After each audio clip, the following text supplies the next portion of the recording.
député de Louis-Saint-Laurent. Merci beaucoup, Monsieur le Président. Merci. Je tiens à commencer mon discours en remerciant de tout cœur le député de Toronto-Danforth pour le discours qu'il vient de faire et pour, en général, le travail qu'il met dans ce dossier-là, que ce soit la réforme démocratique en général ou le Sénat. Et qu'est-ce qu'on devrait faire avec le Sénat? Je sais que c'est quelqu'un qui est très érudit et qui réussit à nous amener à des nouvelles places, à nous dire comment on peut repenser ça, parce que ça n'a pas de bon sens comment c'est présentement. Puis je pense qu'il y a vraiment des choses qu'on peut faire, et c'est avec des collègues comme lui, comme mon collègue de Toronto-Danforth, qu'on va réussir à arriver à quelque chose de nouveau, puis à une proposition qui est plus intéressante pour tous les Canadiens. Parce que présentement, avec le Sénat qu'on a, je pense que c'est clair pour tout le monde qu'on a un gros problème. Notre motion, qui est très claire selon moi, dit que, de l'avis de la Chambre, le gouvernement du Canada, en consultation avec les provinces et territoires, devrait prendre des mesures immédiates menant à l'abolition du Sénat du Canada, qui est non élu et non sujet à la reddition de comptes. Donc, tout d'abord, moi, j'aimerais commencer en disant qu'il y a deux parties très importantes à cette motion-là. C'est très important de considérer l'aspect consultatif. Parce que pour nous, le but ici, c'est pas d'imposer quoi que ce soit. C'est de dire, je pense qu'on a une discussion sérieuse à avoir sur l'abolition du Sénat. Et il faut aller voir qu'est-ce que les provinces en pensent. Et concrètement, je pense que la plupart vont être d'accord avec nous que le Sénat est rendu une institution complètement dépassée, non démocratique, complètement vétuste dans notre siècle actuel, puis c'est une vieille relique qui ne sert plus à rien. L'idée, c'est que, à la base, à l'origine, le Sénat était censé avoir la fonction de revoir et d'approfondir la législation, d'être la chambre du sober second thought, comme ils disent en anglais. Et il était conçu afin d'avoir une représentation des minorités et des provinces et des régions dans le processus législatif. Donc ça, c'était l'idée de base. Sauf que, Monsieur le Président, ça ne s'est jamais passé comme ça. C'est jamais ce qui est arrivé. En bout de ligne, le Sénat n'a jamais réalisé ce rôle-là. Ça a toujours été un organe extrêmement partisan qui servait en bout de ligne simplement à remercier les amis du parti, les mettre là pour qu'ils puissent avoir quelques privilèges et puis que ça serve à bloquer, que ça soit bloqué les projets de loi qui ont été votés par des gens qui ont été dûment élus. Il y a tellement de problèmes avec ça et qu'en bout de ligne, je pense que c'est super clair quand on explique aux gens, quand on parle aux Canadiens, de leur dire, c'est vrai qu'à la base, il y avait cette idée de représentation régionale, comme l'a été mentionné par notre collègue ministre des Transports ici. Sauf que la réalité, c'est que c'est pas ça qui se passe. Les sénateurs qui sont là, puis qui sont censés représenter des régions, puis d'être le poids régional de ces endroits-là, c'est pas ça qu'ils font. Alors, est-ce qu'on va dire, ah oui, mais c'était l'origine, à la base, c'était l'idée de base d'avoir le Sénat, c'était qu'il puisse représenter ces régions-là, mais ils l'ont jamais fait. On ne peut pas garder le Sénat parce que l'idée n'était pas si mal au début, alors que présentement, ça nous coûte 100 millions de dollars, que c'est une planque à amis du parti qui vont aller ramasser des fonds pour eux. Ça ne marche pas comme ça. On ne peut pas continuer comme ça. C'est absolument... c'est trop odieux et on ne peut pas continuer avec une chambre parlementaire comme ça qui est aussi illégitime. Le Parti conservateur a fait la promesse depuis très longtemps de réformer le Sénat.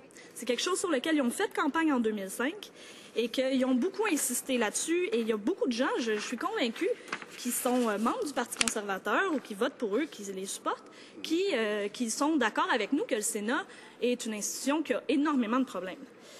Sauf que ce qui s'est passé depuis, c'est que depuis que les conservateurs sont au pouvoir, ça fait maintenant 7 ans, il n'y a pratiquement rien qui a été fait sur le sujet. Sur 789 jours où la Chambre a siégé, on a parlé du Sénat à peine 18 jours. C'est ridicule. Puis après ça, on nous dit que c'est une priorité, puis que, oh mon Dieu, mais c'est la faute de l'opposition si la réforme ne passe pas. Voulez-vous rire de moi? Voyons donc. Après avoir utilisé le bâillon plus que 30 fois, on vient nous dire que, oh oui, cette fois-ci, par contre, c'est la faute de l'opposition si ça ne progresse pas. C'est complètement absurde. Ils n'ont pas du tout ça comme priorité.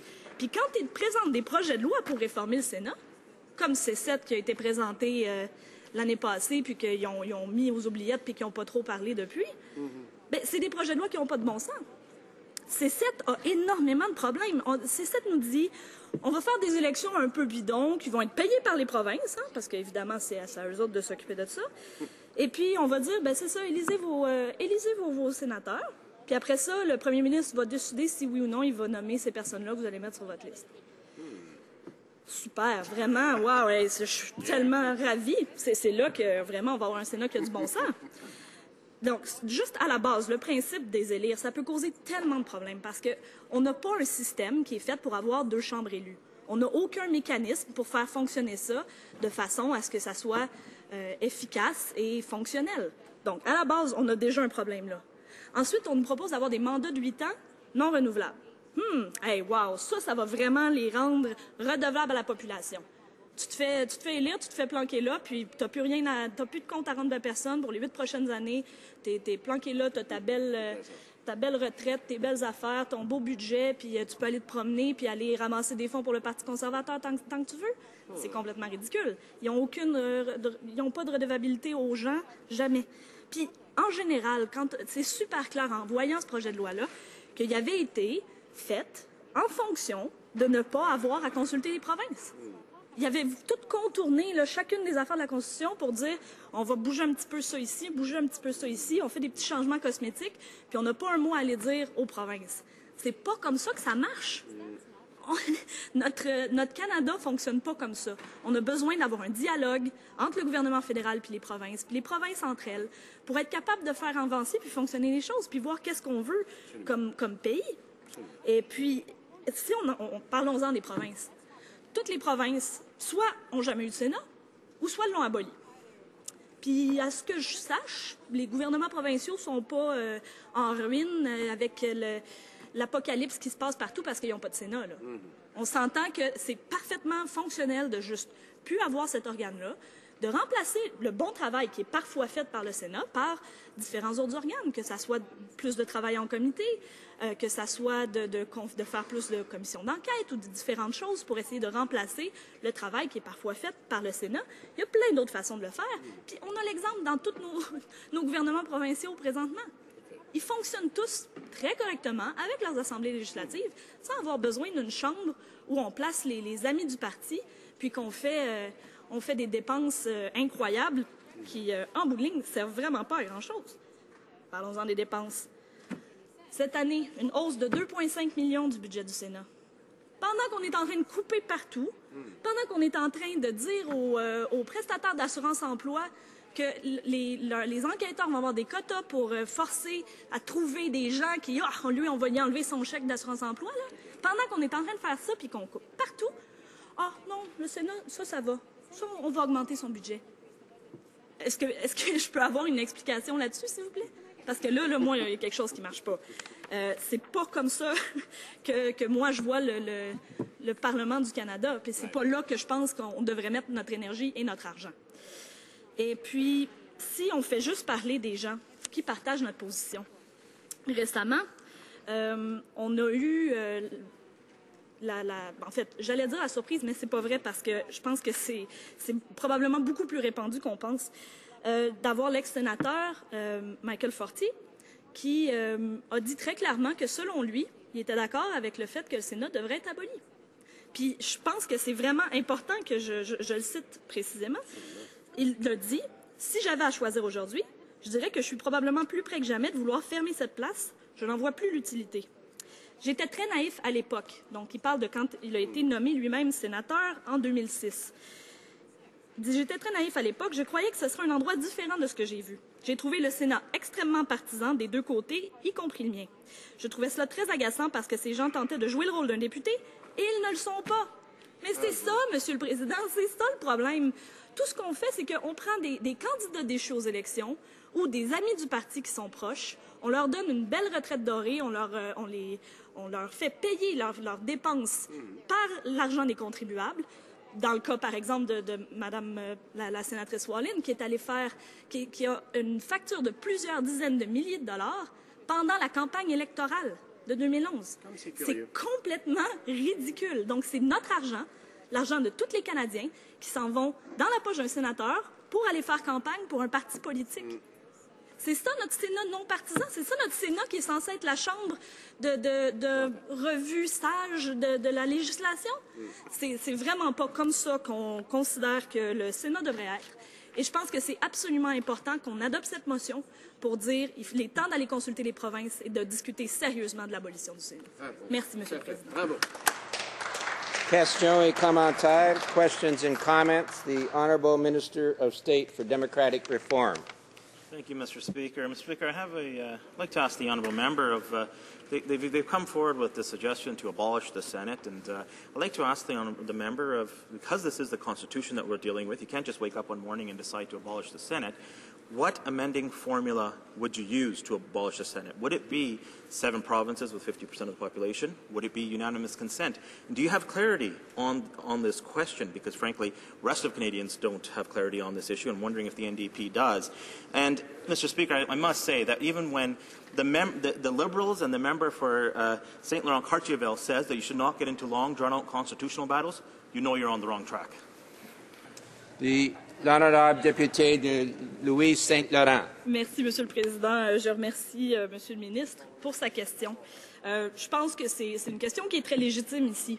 Et d'ailleurs, je tiens à saluer le gouvernement d'avoir finalement fait la bonne chose, d'aller demander l'avis de la Cour suprême pour qu'on soit certain une bonne fois pour toutes de qu'est-ce qu'on va avoir besoin exactement, soit pour la réforme qu'eux autres proposent ou pour l'abolition.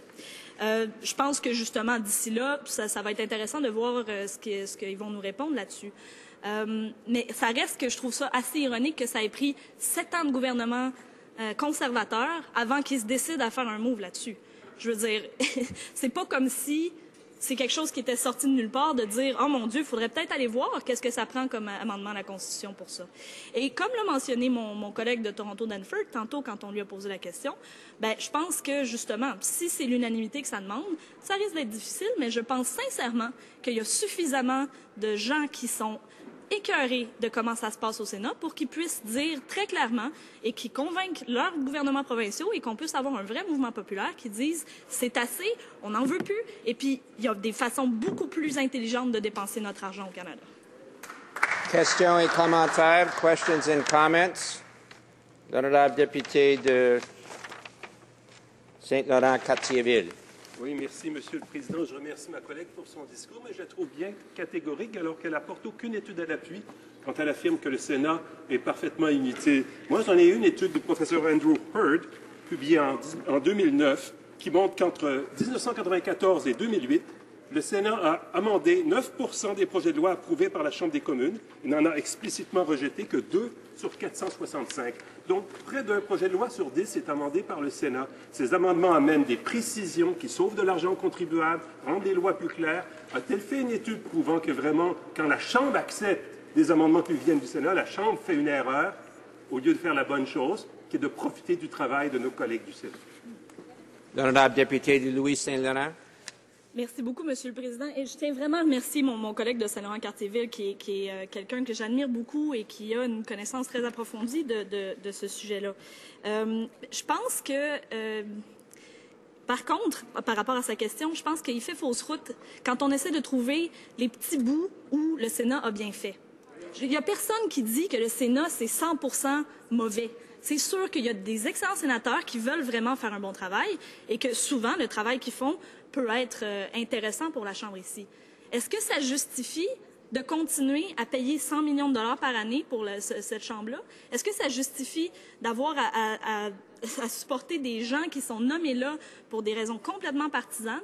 Et puis, en bout de ligne, je pense que ce genre de bon travail-là que le Sénat peut parfois faire, je pense qu'il y a plein de façons qu'on pourrait avoir le même résultat en agissant différemment. Par exemple, en ayant un meilleur travail de comité. Si le gouvernement est un peu plus ouvert dans nos comités de la Chambre des communes à discuter d'amendements que l'opposition pourrait amener, puis d'avoir une vision plus globale et plus approfondie des projets de loi à cette étape-là, je pense que ça peut tout à fait faire. Ça peut faire l'affaire, puis ça peut remplacer complètement le travail que le Sénat fait présentement. Merci.